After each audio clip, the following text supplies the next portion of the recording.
I'm back at the classic car factory. You can see here's a 66 Coronet in its current stage. For the most part, the bodywork's been done, and you can see that the dark poly blue, they've started to apply it. The engine compartment's painted, at least the first coat.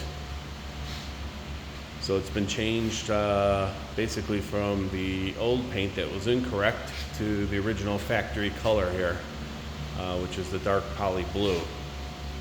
It's been taken off the rotisserie and put back on the dollies.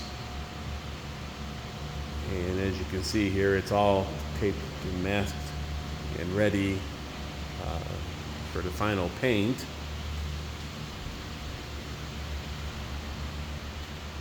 We still have a little bit of detail work to do in the trunk.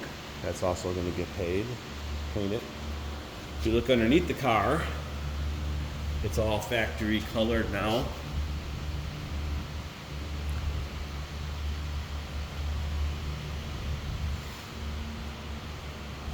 So we're probably about a week away from seeing this in full color.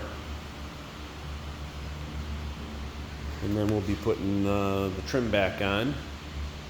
We found some old stock here that I took out the dings, as many as I could, and had it buffed and polished.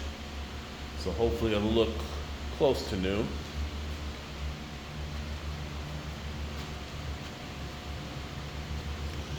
But that's where we are right now, so I'm hoping within the next week we're going to start to see what it really looks like. Then within 2 weeks, start reassembling underneath the car, putting the suspension back, the K-frame back, and pretty much all new lines, and prepping it to finish up the engine and interior. So it's getting pretty close.